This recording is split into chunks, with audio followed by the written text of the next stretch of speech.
nandito kami mga kalola sa circle kasi may titinan lang ako na halaman. Ayan, mag-ikot-ikot lang muna kami bago kami bumili. Ayan. Ang daming namamasyal kahit na mainit pa, maaga pa. Sarap naman ang hangin kahit na mainit siya kasi maraming puno. Ayan, naglalakihan ng puno.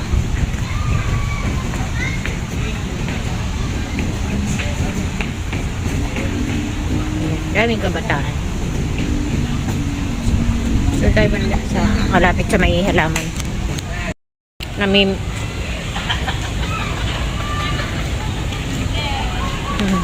Daming tao. Wala kasing pasok ngayon eh. Kaya mga bata nakalabas.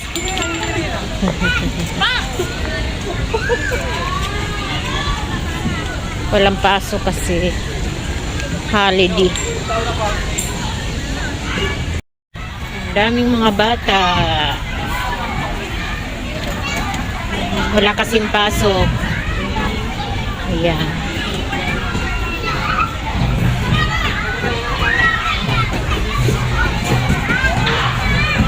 Mga nakapaa sila. Mga nakapaa yung bata. Malinis ba dyan?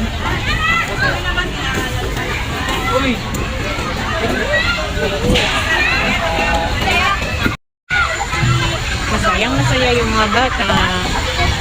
Walang pasok. Ayan.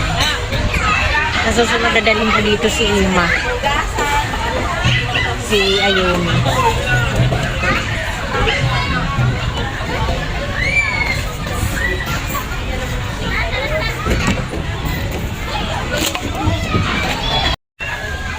Ayan. Mga nagpe-picnic sila.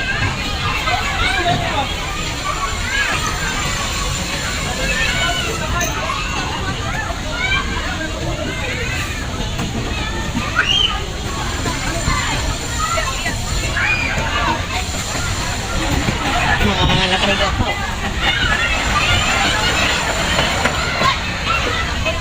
Mga bata, enjoy na enjoy yung mga bata. Malaya sila ngayon kasi walang pasok. Ayan, masayang masaya yung mga bata. Kasi pag sa mall nga naman magastos eh. Dito marami din naman mapaglaruan. Padulasan, takbuhan. Pwede kang magbaon ng badminton. Maraming nagbabadminton. Doon maraming nagbabadminton. Ayan, mag-ano na siya. Mahal din yung ganun.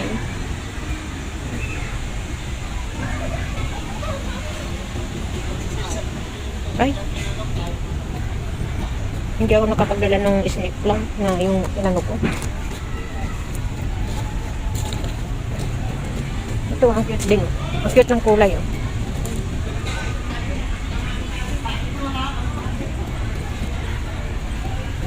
Mayabas, payat. Ito ano ba itong halaman na ito?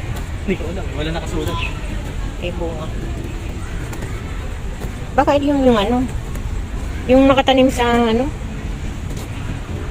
Doon sa court?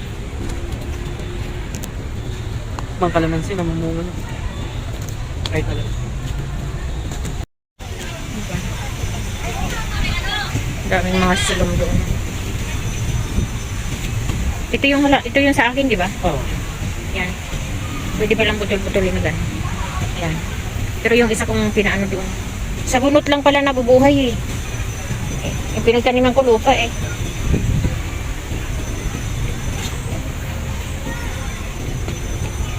Yan yung mga silong oh.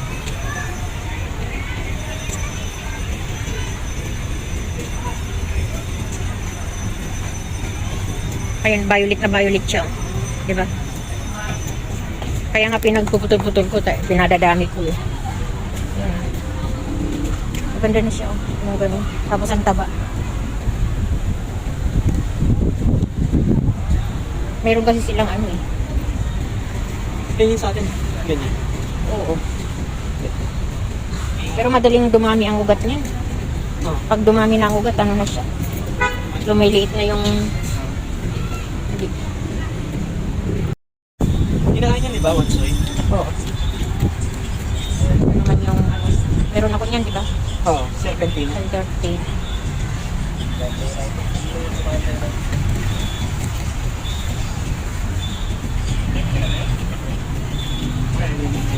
Yan sana. Diba? Yan, matagal mabuhay yan. Buhay niya. Ay, madali lang buhayin yan. Kaya nga, madali ng buhay. Sabi ko nga matagal ang buhay niya. Kaso lang ang tanong, baka masunog din sa araw. Ang ganda ng pagkakaano nun. Ayos.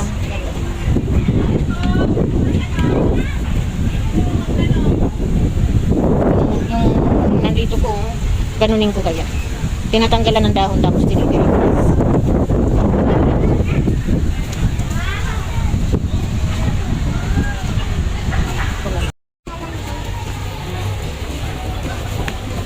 Ang cute din. Ah, dito pala mayroon ng mga tinda. Tapos CR na. may CR. Oo nga. Diba dati yung CR ko? Meron din doon. Meron din doon? Ah, Hindi ko, naglalakad ka lang eh. Tumawa ko dyan. lalaki ng salon. Eh, umuulan eh, nung hapon. Pagka ako, nagulat. Limitado na pala dyan. Namumulak-lak pala yun.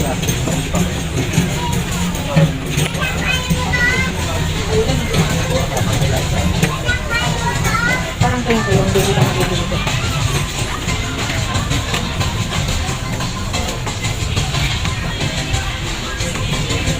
Ito yung binigay sa akin ni Wendy na pinag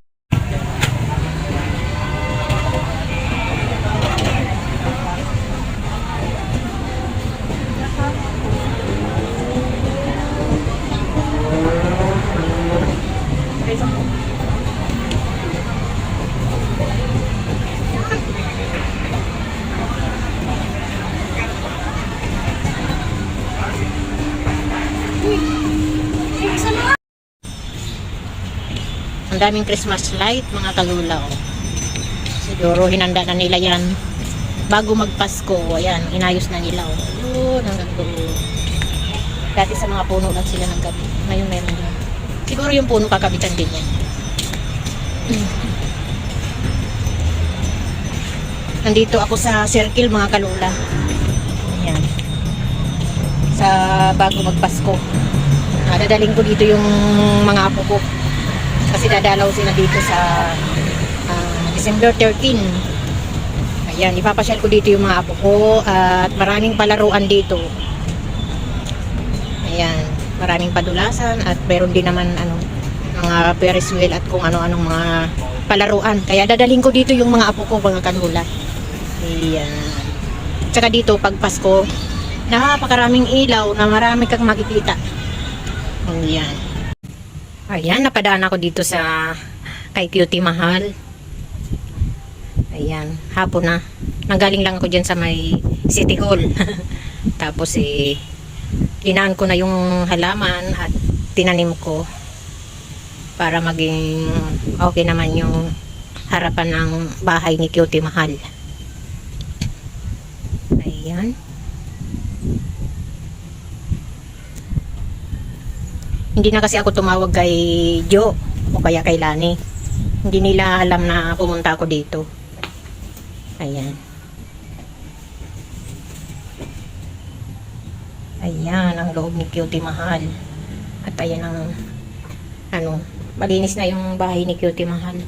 Dahil naglinis sila Lani dito nung isang araw. Sila Beth, sila Maricel. Ayan.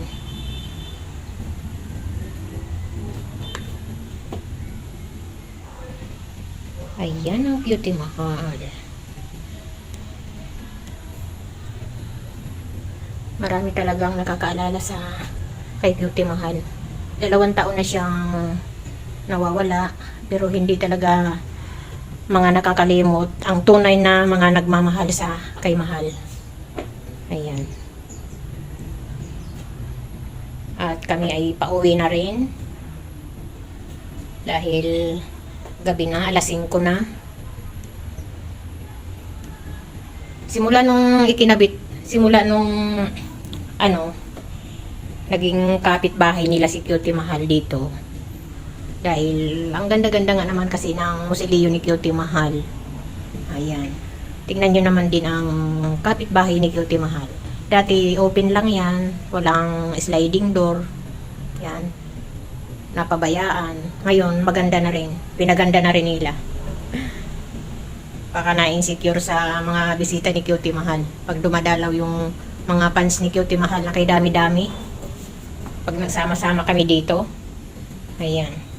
Lahat ng kapitbahay ni Cutie Mahal ay magaganda na. Bagong mga renovate, ayan. Dati, ano din yan, hindi maayos. Ngayon, maganda na rin siya, oh. Puting-puti. Maganda na rin. Mga artista din yung mga nakalibing dito, mga kalula. Ito naman, ay ka-uuwi lang nung mga dumalaw. Yan. Parang 7-Eleven, ang laki-laki. Ang pangit din ito nung ano eh, nung una eh. Ngayon, ang ganda-ganda na rin. Oh, ang laki-laki niya. Oh. Parang 7-Eleven. Ang laki-laki. Ang dami rin bisita nito dito. Ang dami rin bisita kanina dito. Yan. Nagdasal sila. Lalabas lang ako ah.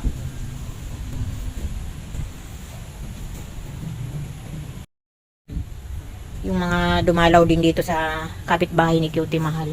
Kanina dami. Marami sila. Nakakotchi, ang dami. Ayan. Tsaka mayroon ng tent dito. Siguro, kay Cutie Mahal na ba ito? Yung kapitbahay siguro ni Cutie Mahal ang nag-arkila nito. Ito, maganda na rin. Nung una, hindi ito maganda. Pinaganda na rin. Ayan. Tiniles na rin siya. Ganyan. Doon sa loob. At ito, pinaganda na rin yan. Ayan. Dahil maggagabi na mga kalula, uuwi na kami. Ayan. Uwi na kami. Bye-bye na Cutie Mahal. Bye-bye na.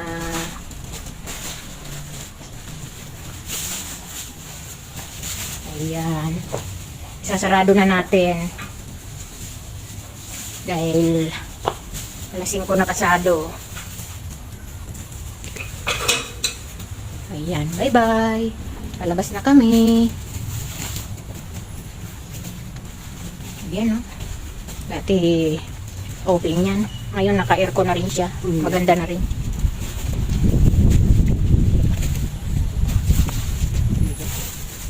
Yan pala yung basurahan. Yan, magaganda lahat yung kapitbahay ni Cutie Mahal. Marami pa rin bisita doon.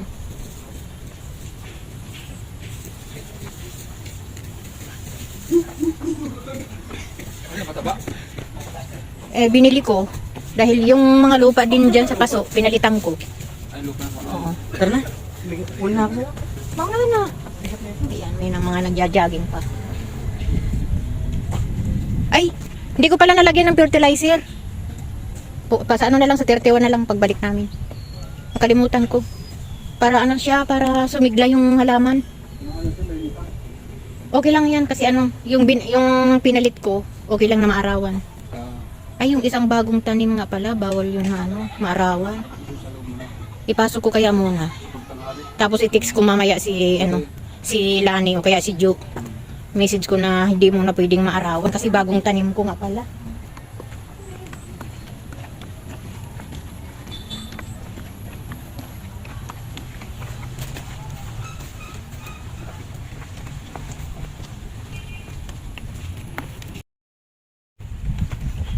Nag-iisa na lang ako, iniwanan na ako ng kasama ko. Ang kulit.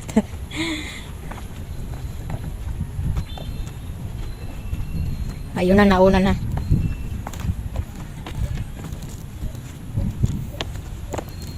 Ang dami pang tao doon. May dalaw. Ayun, tricycle, oh.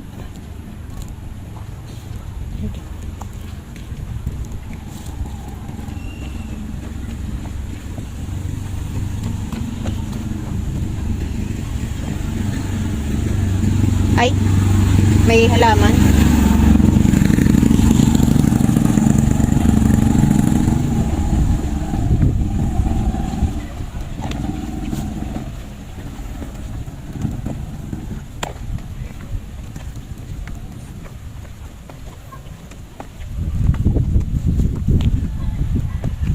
Kasama kong makulit. Palabas na ako mga kalula at hanggang dito na lang yung aking video. At salamat po sa mga nanonood at sumusuporta kay Lola. Thank you po, thank you, and God bless.